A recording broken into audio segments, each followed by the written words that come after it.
Ameriprise Financial. Ameriprise. Okay. Yeah, Hi, that's Bob, American and again, Express, folks. That's their welcome broker back. dealer. As a financial advisor here in Melbourne, Florida, only about an hour from Walt Disney World. He's out of Florida. What steps have already been taken or will yeah. be taken to protect shareholder value with regard to the legal battle between Disney and Ron DeSantis? And listen to this. This is important. We're kind of all concerned about I was going to say he's out of Florida. tax purposes. My son lives in Orlando, and he's worried about his taxes going up. Which is bullcrap. Everybody knows it's fake. Let me, if you don't mind, let me address this issue, which I haven't really done much publicly, but I'd love the opportunity just to put it all in perspective. First of all, and I know you said you're a resident, I think, of Melbourne, Florida. We love the state of Florida.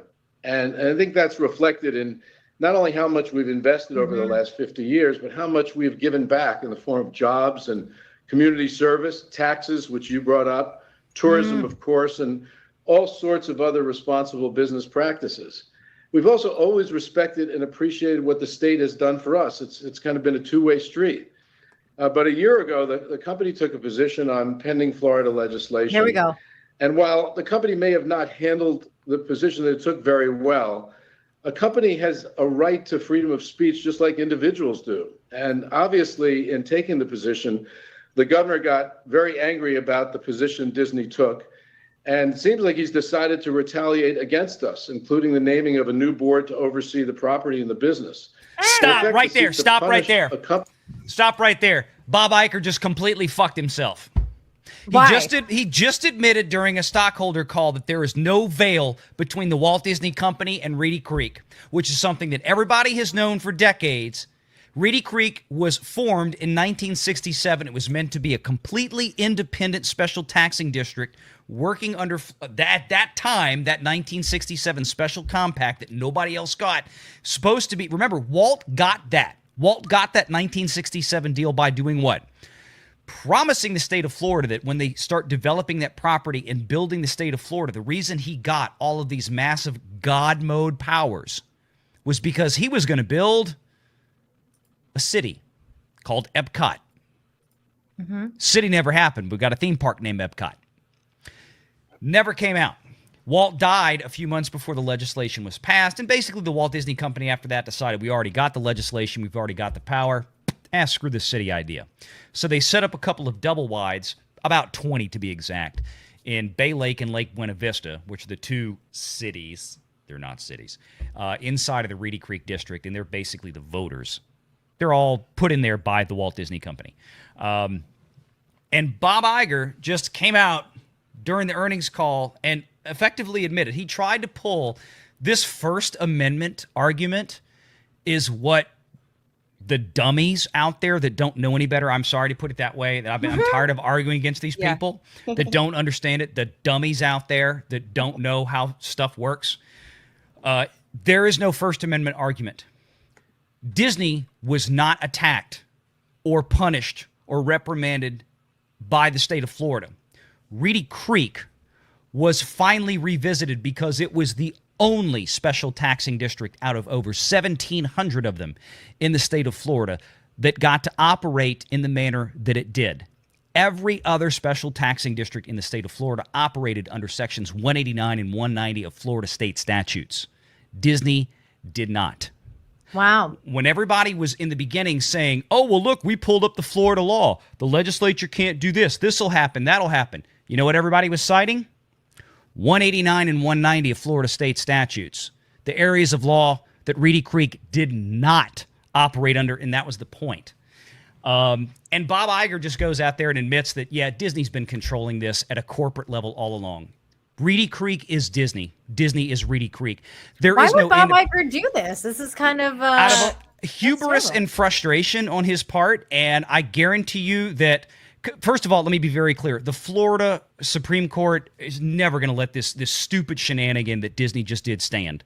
If you actually think that they're going to allow some Burbank company or any company to go in there and write a homeowners association compact with Reedy Creek, there's 1,700 other special taxing districts in the state of Florida that, if this is allowed to stand, basically have permission to do the same thing. Do you actually think that the Florida State Supreme Court is going to allow this? No. The legislature won't allow this to stand. But the fact that what Bob Iger just said on this call, guarantee you that is going to court. That is now evidence that it's going to go to a Florida state Supreme Court. Wow. Because this idiot, it's like everybody knew it. Even Legal Mindset, when he's been on my show, they've talked about this. Legal Mindset, Andrew Esquire, has sat across the table from Reedy Creek. Even Legal Mindset, I like it. Legal Mindset has sat across the table from Reedy Creek. In terms of litigation. And he has seen, it's like, we've gotten emails involving litigation that we've had with Reedy Creek where Disney executives and Disney legal departments are CC'd on all the emails. It's like, well, that's not supposed to be. Reedy Creek's supposed to be a special taxing district, and it's not. That's the whole point. The whole thing has been a sham this whole time, and Bob Iger just basically came out and just admitted it. I backed it up a few seconds to hear it, but go ahead and give your guys' thoughts. Yeah, I want to hear it one more time, so just so I'm very clear. I think so. What you're saying is happening is because he is speaking from the place of like the masquerade, the mask of like, oh, this is all about First Amendment, and really this is about Florida punishing Disney because we don't like the bill that we call the Don't Say Gay bill, even though that's not what it says. House Bill 1557, the Parental Rights in Education bill. Okay, so because he's coming from that place and talking like that's the issue, he accidentally said something that revealed that, yes, they see everything that they basically are Reedy Creek. Yeah. That there's no separation. Okay. Thank you for explaining that. Because another thing I have a question about Valliant is, as a publicly traded company and not a private company, they are under an LLC, so that doesn't fall under the freedom of fucking speech, does it? Like, well, my cursory knowledge of this shit anyway. I mean, still. If the state of Florida had come down and said, okay, well, Disney is doing this, so we're going to punish the Walt Disney Company in some way, which I don't know how Florida would have done because Disney is not an incorporated entity in the state of Florida. Certainly, there probably are LLCs or corporate entities that are subsidiaries. Well, there's that too, but I mean, at least the park would be under a state. Well, yes, but I mean, they didn't go after a park. They said, you know what? Your special taxing district has had these special privileges that nobody else has had for 60 years. The legislature talked about revisiting it 20 and 30 years ago, but the political willpower never existed to really do it until Disney ran its mouth off out of arrogance last year with the stupid stuff they did. Then all of a sudden, the legislature, which, by the way, overwhelmingly elected in one direction in the state of Florida, like historical landslide. This was the stupidity of Disney. Everybody knew it, but nobody wanted to touch it. And I think Disney just got so high on the hog all these years. They're like, everybody knows we control that special taxing district. There's no differentiation between that, and nobody would do anything about it. Now they did. So. This gets even better.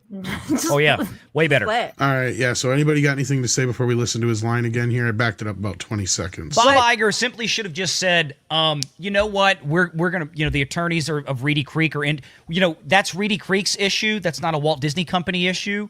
We'll offer assistance with what we can, but as far as we're concerned, everything is fine. He could have made a very generic statement instead of going in there and saying, we got wronged by the state of Florida. We got this. It's like you just admitted that you've been defrauding the state of Florida now for 60 years.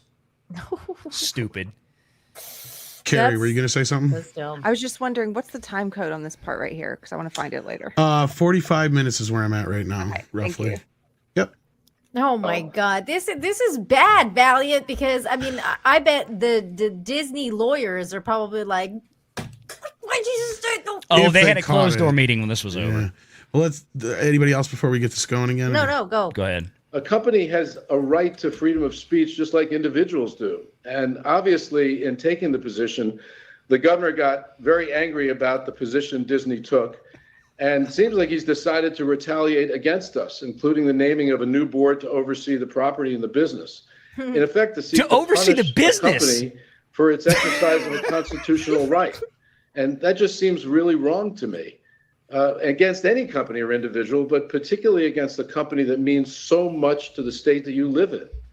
And to put that in perspective, we have over 75,000 employees, which I noted in my opening. It's complete bullshit. I mean, morally speaking, it's just funny to me that he's saying like, "Oh, that just seems morally wrong to me." You know what's morally wrong there? Yeah. Bob Iger. What the hell was going on in the schools and what people rejected? That's what was morally wrong. And the fact that Disney just wants to promote that, and they're like, "Oh, Florida made a mistake by backing that bill, basically," and that's not the case. Sorry, go ahead, Valliant. No, I was just going to say very quickly. I'll make this very simple for the audience to understand. Having a special taxing district is not a right. It's a privilege that exists under the grace and privilege of this legislature. They don't have Disney does not, Reedy Creek has no inherent right to exist. The creation power of the legislature also confers the power to destroy such a special taxing district. Mm-hmm. So to act like it's like, you know what? If you don't pay if y'all live in Texas, I live in Louisiana. If I go and I don't pay my state income taxes or pay this tax or that tax, you know what most states will do? They suspend and revoke your driver's license. You don't have a right to a driver's license. That's a privilege, not a right. I know someone that happened to. Yeah. I mean, same thing here. They had a special privilege that nobody else had in Florida.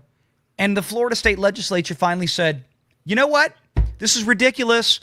Nobody else gets these advantages that Disney does. It's simply not fair. We're going to level the playing field. You can't then come out here on an earnings call or an annual stockholder meeting like this and cry and bitch like a little baby like Bob Iger did. And say that, well, we took a position, it's unfair. Shut up. You didn't have any right to this to begin with. Y'all screwed up, and y'all got caught in a loophole. You don't like it now. Go cry. Go home. Wow, Lila, were you gonna say something? No. Okay. Tom, are you there? Because he just said BRB. No. Where did Tom go? I don't know. Oh, I thought he said back. I'm back. Yeah, there he is. You guys need me to hit play now? Yes, please. Countless thousands of indirect jobs have been created. About 50 million visitors will go through our gates this year alone, about 8 million of them from outside the U.S., and we are the largest taxpayer in the state. And you may find this interesting as it relates to future taxes, but we're currently planning now to invest over $17 billion in Walt Disney World over the next 10 years. And those investments, we estimate, will create 13,000 new Disney jobs and thousands of other indirect jobs. And they'll also attract more people to the state. They just fired like 7,000 people. So Right. what does that equate to? Like 3,000 jobs are getting back or something? And it doesn't matter. They were going to do that anyway. The Walt Disney Company, I mean, they're like, well, Disney should just pack up and leave Florida because Ron DeSantis is a big doo-doo head. It's like, they can't. Yeah, do you have any idea what it would cost? Disney would lose tens of billions of dollars trying to sell that property, number one, because it's utterly worthless to anybody but Disney. Right. And then number two, to move all that stuff, it's just impossible. People, again, this is the Disney Twitter kind of stuff out there that it's fantasy land nonsense. It's amazing, the stupid stuff I see out there. But crazy. Yeah. Go ahead, Tom. And generate more taxes. And so our point on this is that any action that thwarts those efforts simply to retaliate for a position the company took sounds not just anti-business, but it sounds anti-Florida. And I'll just leave it at that. Thank you very Ron much, DeSantis is anti-Florida. You know, that reminds me of Fauci. Question today comes from Pause it. It's like if you disagree with us, you're against Florida itself. That's like it. Fauci's like, I am science. If you disagree, I am the science. Yeah, science. I am the science. I am the science. If you disagree with what I'm saying, then you disagree with science. Oh, Lila. Very cute. Appreciate Lila's beauty. Thank I just you. put on my Mickey Mouse here since we're talking about Disney. Excellent. I love it. I love it. I love it. You got to be matchy. Beautiful, beautiful, Lila. Whoops. But yeah, that was the first big thing, and then there's a couple of more calls after this that really get into the politics side and just take it to task. And Iger I don't think he really, that was a terrible answer to that question. That was It was. He never should have said anything about Disney and Reedy Creek and conflating those two in the same sentence. Wow. That was terrible. It was awful. If I was his lawyer, I'd be like, "What are you doing, Bob? No." Yeah. But okay. My favorite part's still coming up.